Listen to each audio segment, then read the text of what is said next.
Salut, c'est Marco de Top for Phone. On se retrouve aujourd'hui pour la vidéo tant attendue, tant réclamée de test de l'iPhone XS Max, le mobile que vous voyez tout de suite devant vous. L'iPhone XS Max, comme j'aime bien l'appeler, même si je sais qu'effectivement ça ne se dit pas comme ça. L'iPhone XS Max que je vous ai également présenté lors de la très traditionnelle et habituelle vidéo de déballage de la boîte que vous voyez en haut à droite de cette image. Un mobile qui m'a été fourni et je tiens tout particulièrement à les remercier, qui m'a été donc prêté, fourni par la marque Rhinoshield. Rhinoshield, vous le savez, c'est un concepteur fabricant de coques protectrices, mais vraiment très protectrices, justement notamment pour cet iPhone XS Max, XS Max.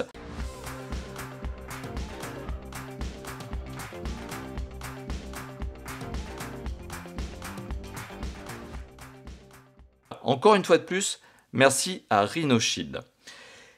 L'iPhone XS Max, c'est le meilleur iPhone. Comme chaque année, eh bien, Apple sort un iPhone qui est meilleur que la génération précédente. C'est assez logique ce que je suis en train de dire.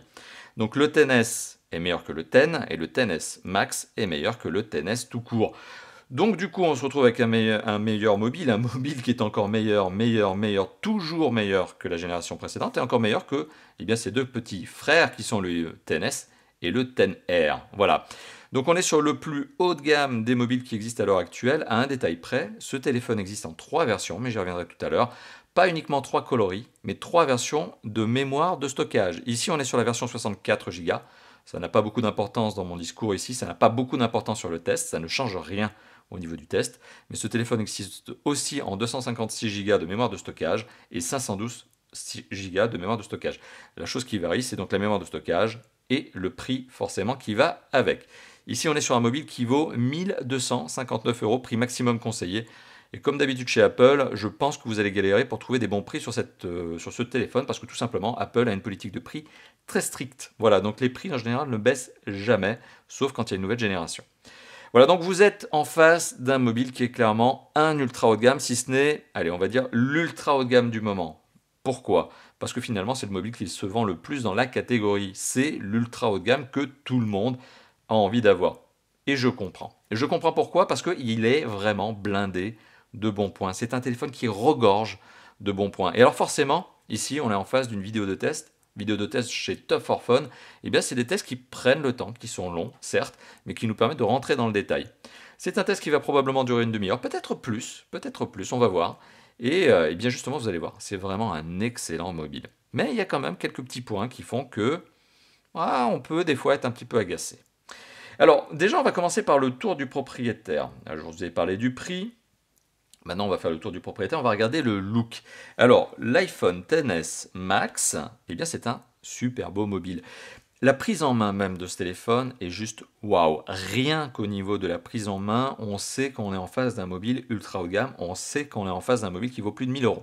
Rien que la prise en main, déjà, est bluffante. Le contact même du téléphone est hyper qualitatif. Hyper qualitatif parce qu'on est sur un mobile qui a son poids, ça fait solide. Alors, on reviendra sur cette notion-là, mais il a son poids, 208 grammes, donc ça fait un peu brique, mais c'est aussi un poids qui se laisse relativement vite oublier, ou qui semble relativement vite logique. C'est un mobile qui fait aussi la part belle aux matériaux de qualité. On est sur des vitres traitées anti-rayures, anti-casse dans une certaine mesure, même si franchement, je reviendrai sur cet aspect-là, je vous conseille de mettre une protection sur ce téléphone. C'est vraiment ma recommandation absolue. Ne partez pas avec ce téléphone dans votre poche comme ça. Mettez une protection parce que ce téléphone, quand il tombe, aïe. Mais je reviendrai sur cet aspect-là d'ici quelques instants. Un téléphone donc qui présente très bien. Corning Gorilla 6 à l'avant, Corning Gorilla 6 à l'arrière. Donc c'est des vitres traitées anti-rayures et certainement effectivement dans une toute petite mesure anti-casse. Cadre métallique, téléphone unibody, vous ne pouvez pas le démonter, il faut passer par un réparateur spécialisé qui sait faire son boulot parce que là franchement à démonter ce genre de téléphone c'est la galère. Donc c'est pas fait pour le commun des mortels, c'est pas fait pour vous, c'est pas fait pour moi, c'est fait pour des vrais réparateurs spécialisés dans des centres de réparation qui savent faire leur travail. Téléphone unibody, donc la batterie ne se retire pas. Un téléphone au look vraiment superbe avec des dimensions qui sont relativement conséquentes, ce qui fait que malgré tout, la prise en main reste bonne, c'est-à-dire que vous pouvez prendre le téléphone à une main, vous le voyez, c'est pas déraisonnable, mais pour taper du texte, rien à faire, c'est avec deux mains que ça se passe, vous ne pouvez pas faire autrement. Donc les dimensions sont relativement généreuses parce que généreuses et raisonnables. On est un peu entre deux eaux, vous allez comprendre pourquoi je vous dis ça. Parce qu'on est en face d'un téléphone qui a quand même un écran de 6,5 pouces et qui semble relativement bien, vous le voyez, optimisé au niveau de l'encombrement. Mais voilà, hein, il faut quand même, il y a un certain encombrement. 15,7 cm de long, 7,7 cm de large, 0,8 cm d'épaisseur, donc 8 mm d'épaisseur. Voilà, donc un téléphone vraiment superbe. Un téléphone ici décliné dans sa version qui s'appelle la version gris sidéral. C'est une des 3 versions couleurs. Ce téléphone existe aussi en version argent, donc un gris plus clair. Ici, on est sur un gris très sombre, anthracite, presque noir. Ce téléphone existe aussi en déclinaison or, donc gold. Hein. Donc voilà, 3 déclinaisons couleurs qui vont en plus se multiplier par les 3 versions de mémoire de stockage. Alors un très très bon téléphone mais qui reste relativement glissant. Faire attention parce que forcément le dos est en verre. Si on fait le tour du propriétaire, qu'est-ce que l'on peut remarquer? Sur le côté gauche, 2 boutons de contrôle de volume, donc plus-moins. On retrouve également ce bouton très caractéristique chez Apple, qui est le bouton justement qui permet de mettre en mute, de couper la sonnerie. C'est un bouton que certains constructeurs chinois ont eu l'idée de pomper également, mais bon voilà, la marque qui a été la précurseur de ce bouton, ça reste quand même Apple. Sur le côté droit du mobile, on retrouve le bouton On-Off. On retrouve également la petite trappe qui permet de glisser la carte nano SIM. On retrouve aussi en dessous du mobile un connecteur Lightning qui est le connecteur spécifique Apple, qui ressemble quelque part presque à un connecteur USB-C, mais c'est pas ça. C'est un connecteur spécifique Apple. Donc les seuls câbles qui vont sur ce connecteur, eh bien, ce sont les câbles Apple, ou en tout cas de sous-traitants, notamment RhinoShield, qui fournit ce type de câble et qui ont la certification MFI. Voilà, c'est une certification spécifique. Donc ne partez pas à l'aventure quand vous achetez un câble compatible justement Lightning, vérifiez bien, et c'est le cas chez RhinoShield qui est bien la norme MFI. Voilà, ça tient en 3 lettres et c'est assez simple à vérifier. Vous avez ici une grille de haut-parleur. Vous avez aussi ici la grille d'écoute de micro, pardon. On remarquera, et c'est bien une des rares fois que ça se passe chez Apple, une certaine dissymétrie. Hein, voilà, on n'est pas symétrique. Hein, vous avez remarqué le terme, on n'est pas symétrique tout simplement parce que les deux grilles n'ont pas le même format. C'est probablement lié à une contrainte de conception chez Apple. Mais c'est vraiment l'une des premières fois où on voit ça sur un iPhone. Alors, c'est pas laid en soi, c'est pas très grave, ça choque pas, hein, vous voyez, c'est pas non plus la catastrophe. Mais c'est vrai que c'est original chez Apple de trouver cette fameuse dissymétrie. Alors à l'arrière du téléphone, on retrouve quoi? Le logo de la norme, effectivement la marque iPhone, et puis le capteur photo, ou en tout cas les 2 capteurs photo, sur lesquels je reviendrai lorsque je parlerai de la qualité photo bien sûr. Donc double capteur photo 12 mégapixels, accompagné notamment d'un flash LED. Alors la particularité, c'est que ce capteur forme une relative excroissance à l'arrière du mobile. C'est pas nouveau, on est habitué chez Apple. La particularité, c'est que ce capteur possède une sorte de petit anneau métallique tout autour qui fait un très très léger surélèvement par rapport à la vitre elle-même, ce qui aurait peut-être tendance à la protéger. Reste que c'est le genre de téléphone qui, si vous le posez sur une table, comme ça, et que vous vous amusez, entre guillemets amusez, hein, c'est pas l'usure, c'est l'usure d'usage, que vous faites ça régulièrement, forcément vous allez rayer les capteurs. Ça je vous le dis, pour l'avoir déjà vécu, ça arrive, c'est inévitable. Donc pour pallier à ce genre de problème, et c'est là où je vais en venir tout à l'heure, il faut protéger ce téléphone parce que vous pouvez être sûr que si vous le faites tomber, vous allez pleurer toutes les larmes de votre corps parce que ce téléphone est hyper exposé. Ça, c'est le genre de téléphone qui, au mieux, quand il tombe, il prend des pets, c'est-à-dire qu'il va prendre des casses de carrosserie et des rayures. Ça, c'est au mieux. Et au pire du pire, la vitre éclate. Voilà, donc c'est pour ça que je vous dis vraiment, un téléphone à plus de 1000 € comme celui-là, hyper exposé, donc hyper beau, certes, mais hyper exposé, faut le protéger, sinon, je vous le dis, à un moment donné, vous allez pleurer. Donc protégez votre téléphone, déjà ça c'est la première chose. Et encore une fois de plus, pour ça, il y a RhinoShield. Deuxième chose, le capteur. Comme il est en surcroissance, vous voyez, hein, il dépasse. Ça c'est le genre de capteur, comme je vous l'ai dit, qui va prendre des rayures d'abrasion. Donc pour le coup, là aussi, avec une protection, eh bien en fait la protection va devenir plus épaisse que le capteur, et ça va protéger le capteur de la rayure d'abrasion. Alors je vous passe bien évidemment le fait de mettre une vitre protectrice, c'est quand même pas mal, à minima, un film protecteur. Voilà, donc superbe téléphone, mais je vous le dis, hyper exposé. Hyper exposé. Ça serait mon téléphone perso, je mettrais immédiatement, avant même de l'utiliser, je mettrais une coque. Et d'ailleurs, pour tout vous dire, vous voyez ce genre de téléphone, qui est mon téléphone perso d'ailleurs, pour la petite parenthèse, qui aussi est protégé avec RhinoShield, comme quoi, vous voyez, je suis un utilisateur en conditions réelles, quotidiennes. Je peux vous dire que ce téléphone, qui est quand même nettement moins cher que l'iPhone, je le fais tomber très régulièrement. Maladresse, je suis un peu bourrin aussi dans l'usage, Eh bien, heureusement que j'ai la protection parce que je n'imagine pas si sans protection, ça serait une catastrophe. Voilà. Voilà, la parenthèse étant faite sur cette notion-là. Donc, très beau téléphone. Il est temps de passer à l'image. L'image, vous la voyez sur cet écran depuis tout à l'heure. C'est une superbe image. C'est aussi l'un des très bons points de ce téléphone. Alors, le look bluffant, l'image bluffante. On est sur un écran qui est parmi l'un des meilleurs du marché. C'est un écran OLED, donc largement meilleur que la technologie IPS, notamment sur un aspect, le contraste. L'IPS, généralement, a un contraste de, et ça vous dira peut-être pas grand-chose, de 1500, on va dire en moyenne, pour 1. Le contraste d'un écran OLED est infini pour 1. En fait, le noir d'un écran AMOLED, OLED ici, c'est un écran, quand il va dans le noir, il est vraiment noir, c'est-à-dire qu'il est éteint. C'est une technologie, c'est comme ça que ça fait par rapport à l'IPS. Alors, c'est donc un téléphone qui possède un écran avec un contraste bluffant. Une gestion des couleurs bonne. J'ai pas noté d'aberration, c'est-à-dire j'ai pas noté de teintes bizarres, genre bleu ou vert ou jaune, qui sortent plus que les autres. Donc c'est un écran qui me semble relativement cohérent, relativement homogène au niveau de sa gestion couleur. C'est encore un bon point. Autre bon point, et là ça m'arrive relativement rarement de le dire à ce point-là, autre bon point sur un écran OLED, puisque généralement c'est plutôt les IPS qui sont bons là-dessus, la luminosité. La luminosité de ce téléphone, quand elle est poussée au max, et c'est réglable en automatique sur ce téléphone, rassurez-vous, et en manuel, ce téléphone a une luminosité que je n'ai jamais vue sur un autre smartphone. C'est la première fois que je dépasse le 800 nits, donc 800 candela par mètre carré, ça se dit aussi, hein, c'est une autre manière de valoriser le score. Sachant que sur les ultra haut de gamme que j'ai l'habitude de tester, on est plutôt dans les 600 à 650, 800 voire même presque 900, alors que même Apple minore le résultat en disant que ce téléphone ne dépasse pas les 650. C'est quand même assez impressionnant, c'est que la marque pour une fois dit moins que ce que le fait le téléphone. J'ai testé ce téléphone, la luminosité est juste dingue, oufissime. C'est-à-dire que quand vous prenez le téléphone, que vous sortez dans la rue par exemple, que vous avez une forte lumière du soleil, et bien plus la luminosité de l'écran est élevée, plus elle peut être élevée, plus elle contrebalance la lumière du soleil. Donc c'est l'intérêt justement d'avoir un téléphone très lumineux en écran, potentiellement très lumineux.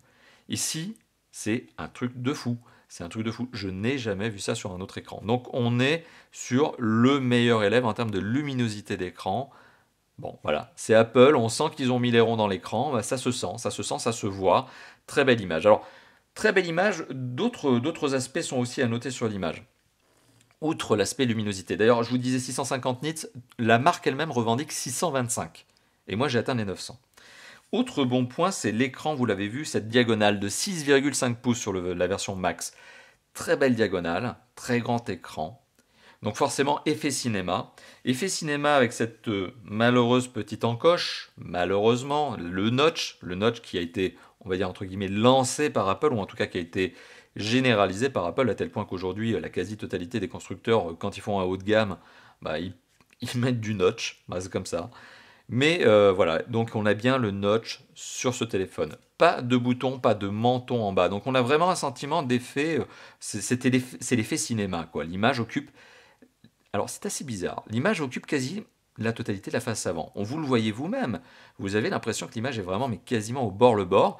Et pourtant, 84% de screen to body, c'est ce qu'on appelle le screen to body, c'est le ratio justement d'occupation de la face avant par l'image. 84%, c'est un bon score, mais ce n'est pas le score le plus élevé qu'on ait jamais vu sur un smartphone. Il y a des smartphones qui arrivent à 90%, voire même un tout petit peu plus. Donc c'est là où c'est bluffant, c'est que ce téléphone donne cette illusion d'avoir des marges toutes petites, parce qu'en fait il n'y a pas de menton, par exemple, parce qu'il est bien optimisé. Voilà, l'encombrement est bien optimisé, on sent vraiment que l'écran, voilà, il est au bord. Chez Apple, on ne pouvait pas faire mieux. Ils sont allés au maximum de ce qu'ils pouvaient faire. Voilà, donc très très bel écran qui en plus offre une très belle image parce que, eh bien justement, il y a une résolution. Cette résolution, elle est de 2688 pixels. Je reprends ma petite fiche pour éviter de dire des bêtises parce que ce n'est pas une résolution habituelle. 2688 par 1242. Donc on est au-dessus du HD, on est au-dessus du Full HD, on est au-dessus du WQHD, on est sur du 2K un peu plus, enfin, on est sur une résolution typiquement Apple. Voilà, on est sur une résolution typiquement Apple qui fait que cet écran a une densité de pixels élevée, 458 pixels par pouce, pardon, 458 ppi, pixels per inch ou ppp, pixels par pouce. On est largement au-dessus des 300. L'image est nette. L'image est belle, l'image est contrastée, l'image est lumineuse. Rien que l'écran et ben c'est déjà un extrêmement bon point. Rien que l'écran en lui-même justifie que le téléphone est ultra haut de gamme. Rien que ça, c'est déjà bluffant. Alors, autre point, quand on parle de l'image, on a aussi envie de parler du son. Le son par l'écouteur, rien à redire dessus. À un détail près, c'est que l'écouteur que vous voyez ici est aussi un haut-parleur. C'est-à-dire que ce téléphone peut avoir, quand vous le mettez en main libre par exemple, avoir deux haut-parleurs. L'écouteur et la grille qui se trouve en dessous, ça fait deux haut-parleurs. Donc vous avez vu deux haut-parleurs qui font un son Dolby. Globalement, stéréo. Donc on est sur du très bon son. Le son d'ailleurs procuré par le double haut-parleur est de bonne qualité. Vraiment de bonne qualité. Là aussi, on sent qu'Apple a travaillé sur le sujet. On distingue très bien les aigus, les moyens et les graves, même quand on pousse le son à fond. Et quand on pousse le son à fond sur ce XS Max, eh bien on approche et on dépasse même les 110 décibels. Donc je peux vous le dire, ça vous arrache les oreilles. Donc on est sur un son qui est très puissant quand on le règle à max et qui en plus reste clair. Ça manque peut-être un peu de basse, mais c'est logique sur un smartphone, il n'y a rien de très étonnant. Et donc forcément cet écouteur qui est aussi un haut-parleur donne en lui-même un son tout à fait de bonne qualité. Alors vous l'aurez remarqué quand j'ai fait le tour du propriétaire tout à l'heure, mais c'est pas nouveau chez Apple, il n'y a pas de mini jack. Il n'y a pas de mini jack parce que le mini jack est remplacé par un adaptateur qui va sur le port Lightning. Donc sur le port Lightning vous avez un petit câble, donc d'un côté c'est un Lightning et de l'autre côté eh bien, c'est un mini jack femelle.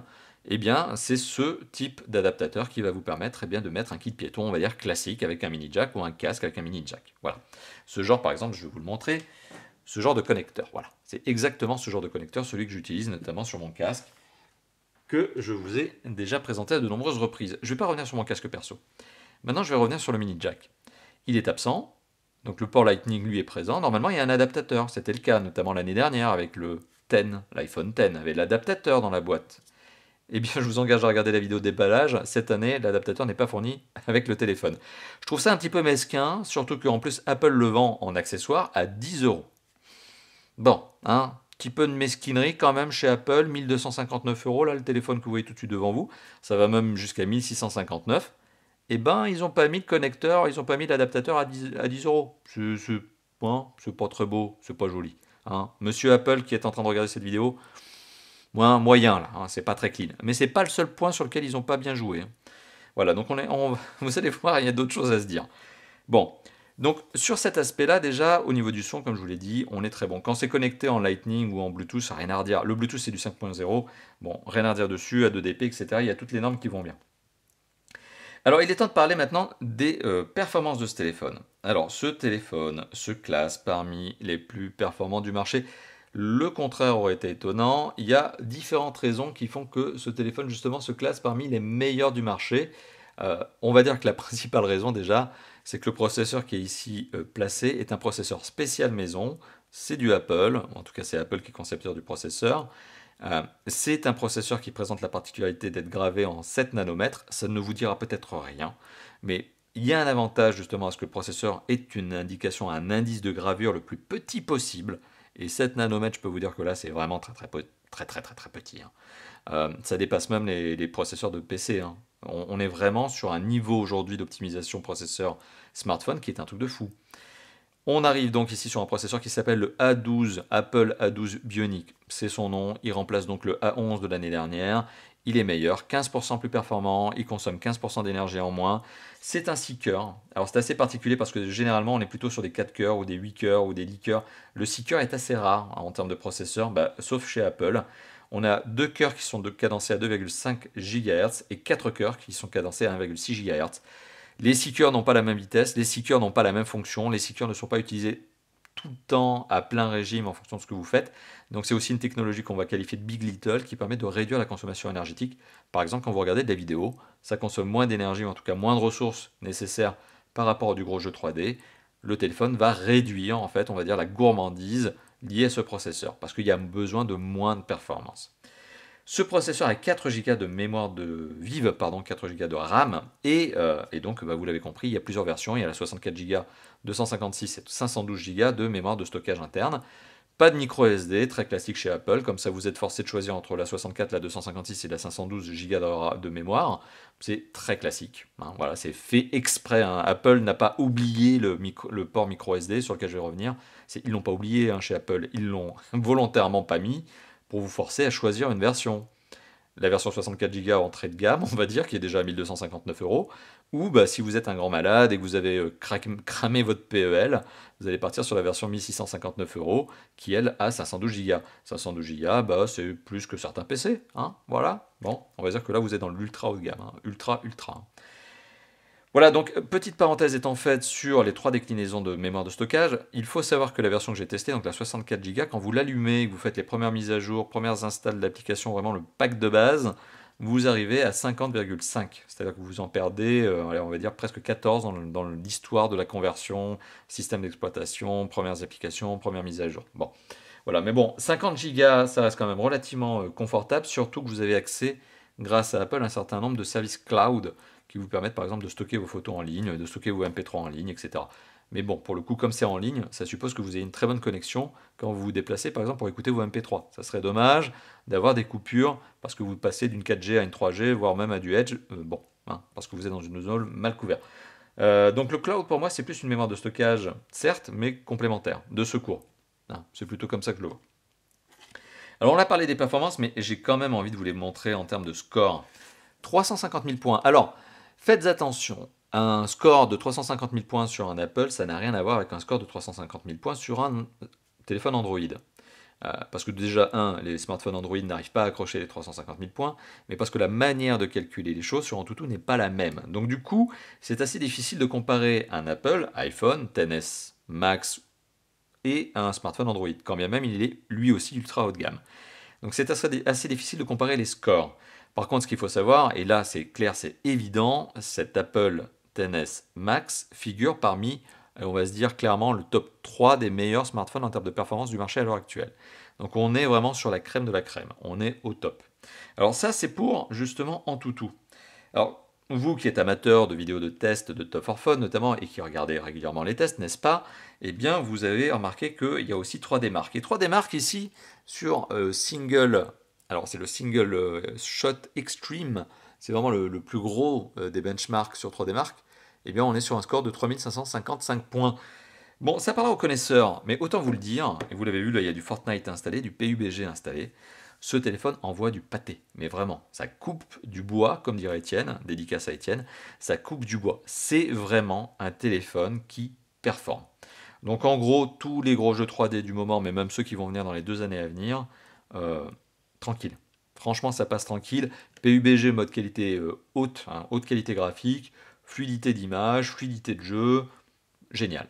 Rien à redire. Les performances de ce téléphone sont juste des performances de camion. Voilà. Ça met à l'amende énormément de téléphones concurrents. Donc on a parlé justement des performances. C'est pas tout. On va parler maintenant de la connectivité. Alors la connectivité, je ne vais pas m'attarder sur tout ce qui est capteur, gyroscope, accéléromètre, boussole, etc. Oui, ce téléphone les a. C'est assez évident. Ce téléphone a aussi un certain nombre d'autres connectivités. Alors premièrement, oui, c'est un téléphone 4G, 4G LTE, je ne vais pas m'attarder là-dessus, c'est assez logique. Il a toutes les fréquences qui sont nécessaires pour la France, me semble-t-il. Apple a vraiment retenu, on va dire, de ses erreurs passées. C'est-à-dire qu'au fur et à mesure des générations, notamment sur les iPhones, on a vu des iPhones avoir de plus en plus de connectivité, mieux en mieux gérée, à tel point qu'ici, je pense qu'on est même sur l'apothéose que ce qu'Apple a pu jamais créer. C'est-à-dire qu'on a vraiment toutes les connectivités max qu'ils n'ont jamais pu mettre. Il y a quand même des petites choses. Alors vous l'avez remarqué, il n'y a pas de mini jack. Est-ce que c'est grave ou pas? C'est à vous de me le dire dans les commentaires. À la place, il y a un port Lightning qui est propriétaire. Est-ce que c'est grave ou pas? Moi, typiquement, le port Lightning, il a le don de me casser les pieds. Parce que c'est un format propriétaire. Mais c'est parce que je suis aussi tatillon. Et parce que j'aime bien m'énerver pour rien.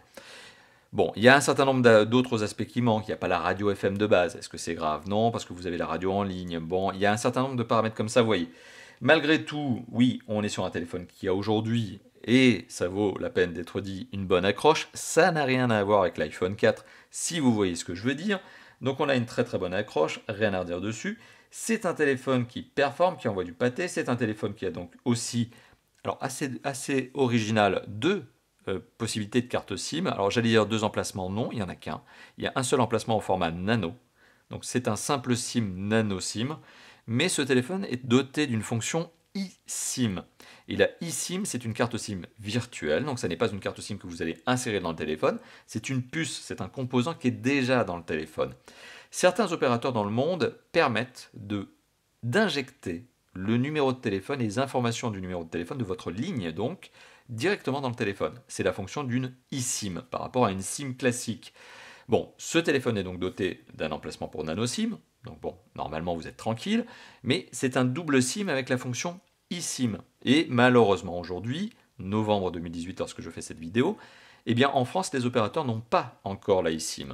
Donc Orange apparemment va se lancer sur le sujet, peut-être les autres, mais aujourd'hui, à date, il n'y a pas de eSIM en France. Peut-être que vous êtes, vous, en train de regarder cette vidéo dans un autre pays dans le monde, peut-être que les opérateurs chez vous, justement, eh bien, ont cette fonction eSIM. En tout cas, en France, là où je suis en train de faire ce test, cette fonction n'existe pas, pour le moment.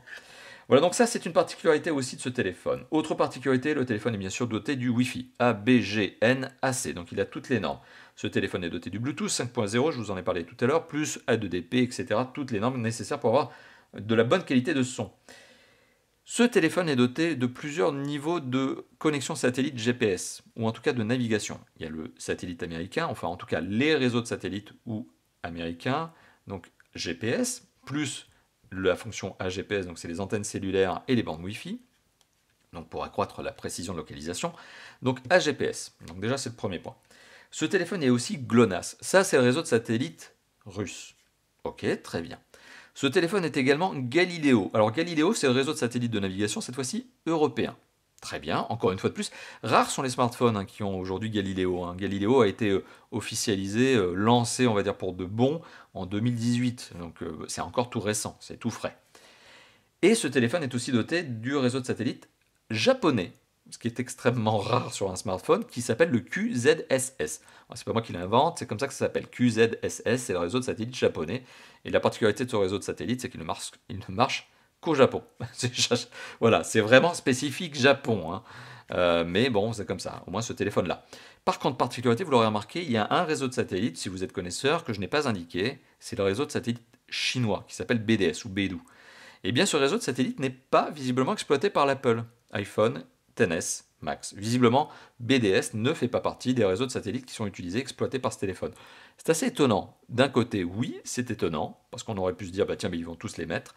D'un autre côté, c'est pas très étonnant, parce que bah, la Chine et Apple, bon, vous voyez, ils ont beau commercialiser leur téléphone en Chine, ça n'a jamais été le grand amour entre les deux. Voilà, donc la particularité, c'est que je pense qu'ici, il y a vraiment un problème au niveau de l'absence BDS. Alors, un problème pas tant que ça, puisque finalement, le téléphone marche toujours très bien au niveau de la navigation.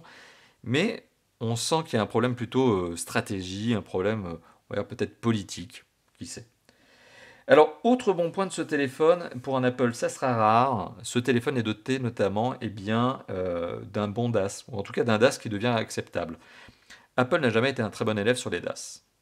Je sais, je taille sur l'aspect connectivité, mais Apple n'a jamais été un bon élève sur le DAS. En général, le débit d'absorption spécifique, c'est la capacité que le téléphone a à émettre des ondes quand il est appelé, et beaucoup d'ondes. Plus le score est élevé, plus il balance. Eh bien, les Apple n'ont jamais été enfin en tout cas les iPhones n'ont jamais été des très très bons téléphones sur le sujet. En général, ils ont plutôt des DAS très élevés, tellement élevés que généralement ils essayent chez Apple d'enterrer un peu le sujet. C'est une norme légale, ils sont obligés de communiquer dessus. En général, ils mettent bien le sujet de côté. Bah, là, pour le coup, pour la première fois, je crois, de l'histoire d'Apple, on est sur un téléphone qui a un DAS inférieur à 1 watt par kilo. Alors, vous me mettrez dans les commentaires si je me trompe, mais je crois que c'est la première fois qu'un iPhone arrive à avoir un DAS de, alors là, typiquement, 0,99. Si je ne me trompe pas, je reprends ma petite fiche pour éviter de dire des bêtises. Non, c'est bien ça. 0,99 watts par kilo à la tête. C'est la première fois chez Apple, chez un iPhone, sur un iPhone. Voilà, donc bluffant, je veux dire, c'est tellement bluffant que je dis bravo, même si d'habitude je préfère quand même des scores plus bas que ça, mais bon, pour un Apple, c'est pas mal. Voilà, bravo. Voilà. Au niveau donc de la connectivité, on a fait un sacré tour. Vous avez vu, il y a certains points qui me vont. Il y a globalement tout me va, mais il y a quand même quelques détails sur la connectivité qui me tracassent, qui m'embêtent un petit peu. Alors je sais que je suis peut-être trop tatillon, mais ça m'agace. Voilà, c'est dommage sur un téléphone à plus de 1000 euros que, il y a un certain nombre de choses qui soient un peu pénibles. Bah, c'est comme ça. Après, voilà, vous voyez, je suis tatillon avec le port Lightning, mais quand on achète un Apple, on sait qu'on a un port Lightning. Ouais, c'est comme ça. Parenthèse étant faite donc désormais sur la connectivité, on va parler maintenant du système d'exploitation. On va aller très rapidement sur le système d'exploitation parce que vous le connaissez peut-être, c'est un système de navigation où tout est à plat. Beaucoup d'autres constructeurs se sont inspirés de ce système de navigation, cette ergonomie où tout est à plat. C'est un système d'exploitation qui est, selon moi, l'un des deux meilleurs, mais c'est assez facile à dire puisque forcément il n'y en a plus que deux maintenant. Mais il y a Android d'un côté, dans les versions 8 par exemple, 8, 9, et il y a iPhone ici avec iOS 12. Aujourd'hui, les deux systèmes se valent parce qu'ils sont tous les deux très matures. On a parfois quelques petites aberrations de navigation sur l'un ou sur l'autre. Chez Apple, chez iOS 12, l'aberration de navigation, c'est que par exemple, pour gérer les paramètres de la prise de photo, vous êtes obligé d'aller dans les menus paramètres plutôt que dans l'application de photo. C'est assez aberrant, c'est assez étonnant. Pareil, pour connaître le pourcentage de la batterie, vous ne pouvez pas connaître le pourcentage de la batterie sans faire scroller ce panneau que vous voyez qui est un panneau de raccourci. Encore une fois de plus, c'est assez étonnant. Mais d'un autre côté, globalement, la navigation est extrêmement agréable. Si vous venez d'un Android Phone, franchement, la période, on va dire, de prise en main, de passation d'un système à l'autre, c'est moins d'une semaine.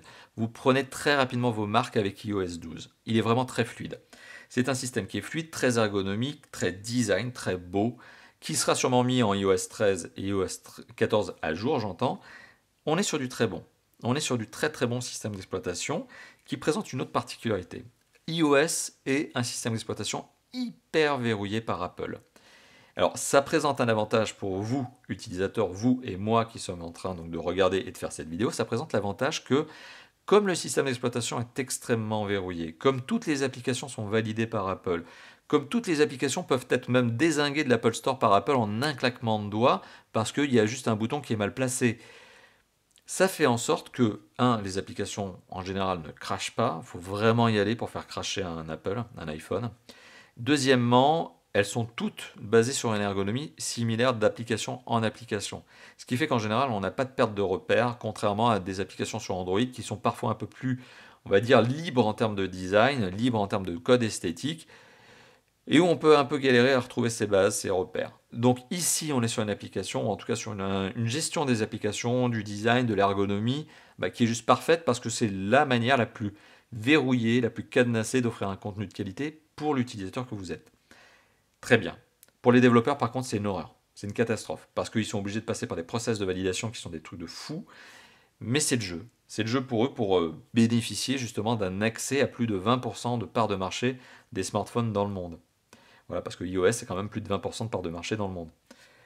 Bon, donc un extrêmement bon système d'exploitation sur lequel vraiment je ne vais pas rentrer, parce que je pourrais rentrer loin dans le détail de chaque même application qui est installée de base. Je ne vous parle même pas de celle que vous pouvez installer, parce que l'App Store est vraiment très complet. Mais voilà, je pourrais rentrer dans le détail, je pourrais vraiment aller à l'extrême, mais rien que ça prendrait une vidéo d'une heure. Voilà, donc je survole cet aspect navigation, je survole cet aspect applicatif. C'est extrêmement bien fait, c'est extrêmement beau, et c'est un système qui est clairement pas meilleur qu'Android, je peux pas dire ça parce que les deux vraiment sont au top, mais voilà, il y a des bons points comme justement pour l'utilisateur cet aspect verrouillage. Voilà. Alors on a fait le tour de ce système d'exploitation sans aller trop loin dans le détail parce que sinon la vidéo durerait 2 heures. Et maintenant on va parler de l'usage. Alors l'usage, ce téléphone est capable de tout faire. Forcément vous vous en doutez, que ce soit des gros jeux, des grosses applications, tout, la navigation GPS, tout est faisable avec ce téléphone. Rien ne lui pose problème, il est suffisamment puissant pour faire tourner des trucs de dingue comme PUBG en mode graphique élevé. Fortnite, pas de problème, ça marche. C'est fluide, c'est efficace.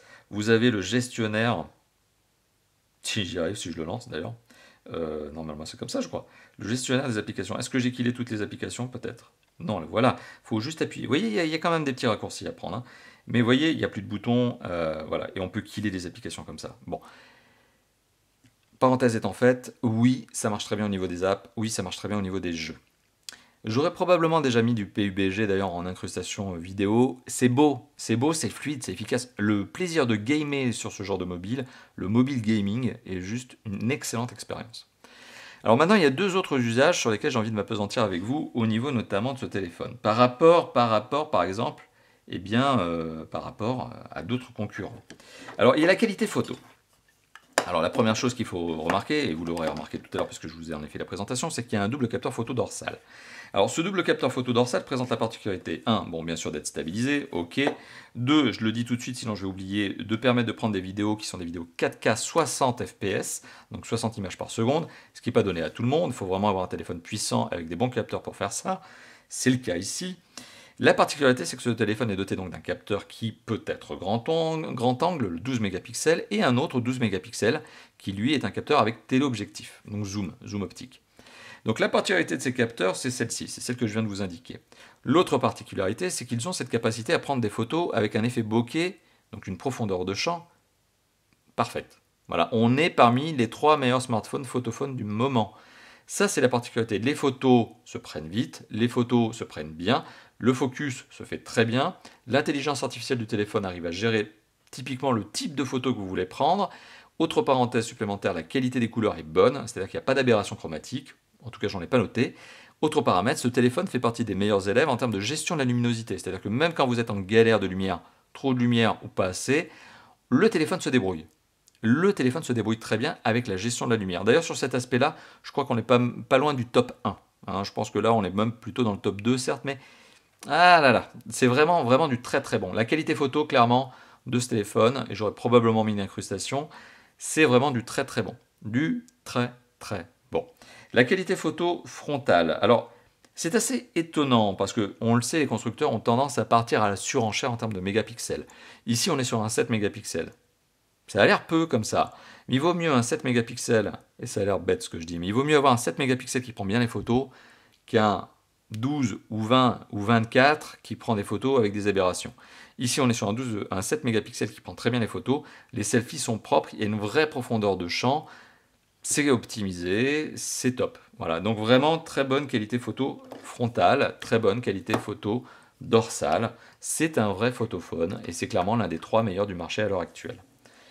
Autre point, ce téléphone dispose bien évidemment maintenant d'une batterie. On va parler de l'autonomie. Ça, c'est un autre aspect que j'aime bien détailler dans les vidéos de Top 4 Phone. L'autonomie d'un téléphone, c'est aujourd'hui quand même un point important. Pour vous, pour moi, on n'aime pas avoir des téléphones qui lâchent au bout d'une demi-journée. Eh bien, sur ce téléphone, la batterie est déjà une batterie de bonne capacité. C'est pas une batterie de dingue, dans le sens où on a 3174 mAh. Voilà, c'est précis, c'est Apple. Bon, un peu plus de 3000, presque 3200 mAh.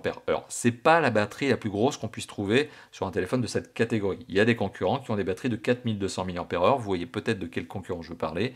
Il y en a même qui arrivent aux 5000 mAh. Grosse batterie.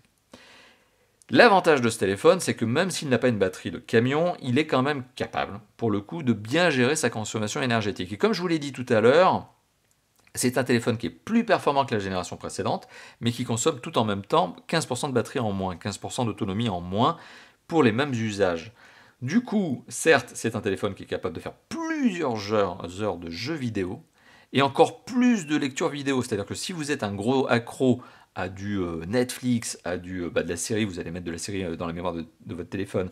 Voilà, donc si vous êtes un gros accro de films, de vidéos, de YouTube, par exemple, les vidéos de Top 4 Phone, bien sûr, vous êtes un accro de nos vidéos, eh bien c'est plusieurs heures, c'est des dizaines d'heures. C'est un téléphone qui, typiquement pour 1 heure de vidéo, a consommé 12% de batterie, là où des concurrents sont plutôt à 20, 22, parfois 24 quand c'est des mauvais élèves. Ici, on est sur une très très bonne autonomie, on est sur un téléphone qui dépasse très facilement la journée avant d'être chargé. Donc c'est aussi un autre bon point de ce téléphone.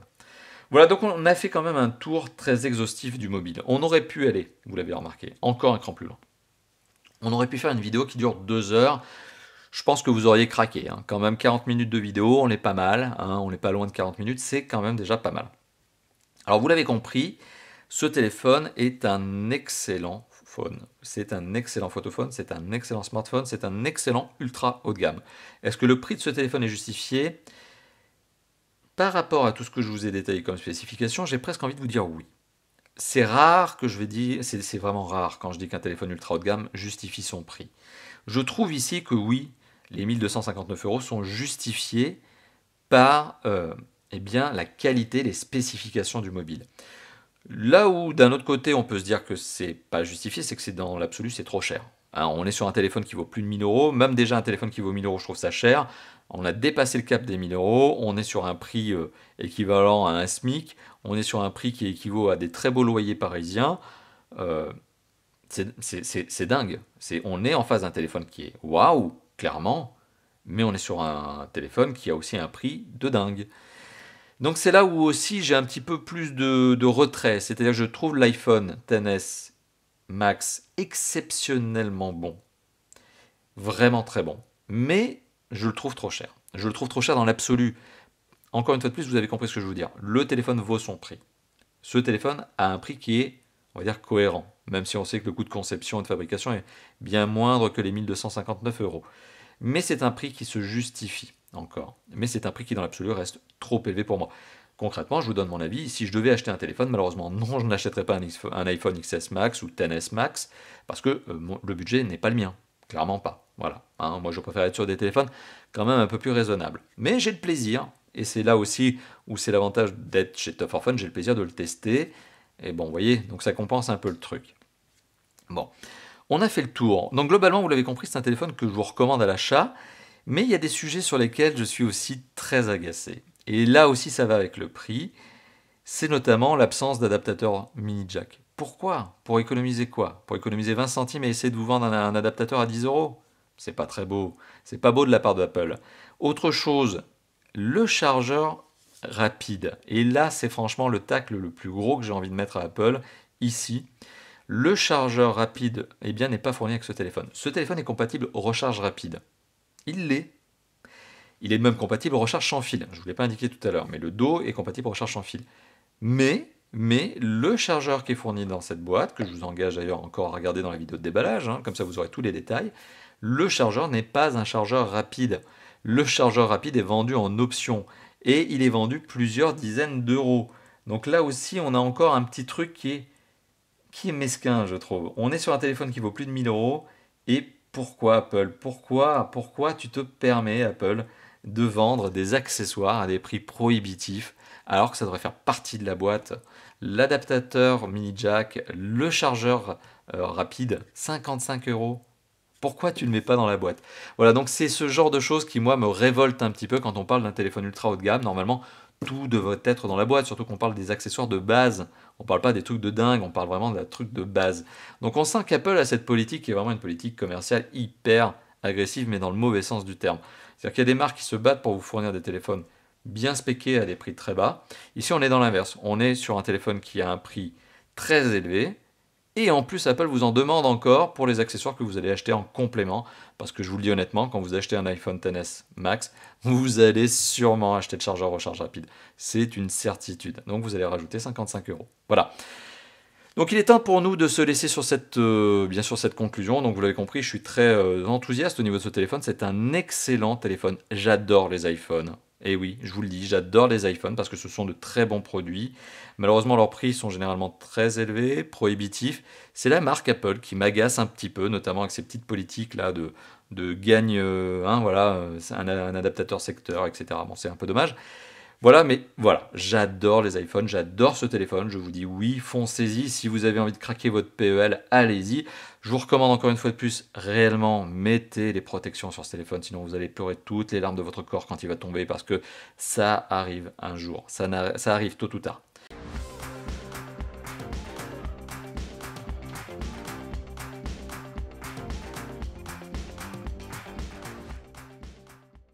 Voilà, donc merci d'avoir regardé cette vidéo. Si cette vidéo vous a plu, une vidéo longue, mais vous le savez, c'est comme ça chez Top 4 Fun, on ne fait pas des tests de 5 minutes. Si cette vidéo vous a plu, c'est dans la zone de commentaires que ça se passe. Lâchez-vous, faites-moi plaisir, donnez-moi votre avis, lâchez-vous dans la zone de commentaires. Faites-moi aussi plaisir si cette vidéo vous a plu, vous le savez, vous pouvez lâcher le petit pouce bleu de l'encouragement, le pouce bleu de l'amour. C'est ici que ça se passe. Lâchez le pouce bleu. Vous avez aussi la possibilité de vous abonner à la chaîne YouTube. Il y aura d'autres tests, vous le savez, on n'arrête pas chez Top 4 Fun de faire des tests, c'est comme ça, parce que forcément, il y a toujours des nouveaux téléphones. Plus un abonnement, vous cliquez dessus, vous êtes abonné, vous cliquez sur la cloche pour avoir les notifs en plus. Tout ça, c'est le meilleur moyen d'avoir du bonheur avec Top 4 Fun. Encore une fois de plus, je vous remercie d'avoir regardé cette vidéo. Je tiens aussi à remercier Ludovic chez RhinoShield de m'avoir prêté ce téléphone. Merci à lui d'avoir joué le jeu avec moi. Et puis, on se dit à très bientôt. Voilà, sur ce, on se dit à très bientôt pour d'autres vidéos, comme d'habitude chez Top 4 Fun. Allez, à bientôt. Ciao, ciao.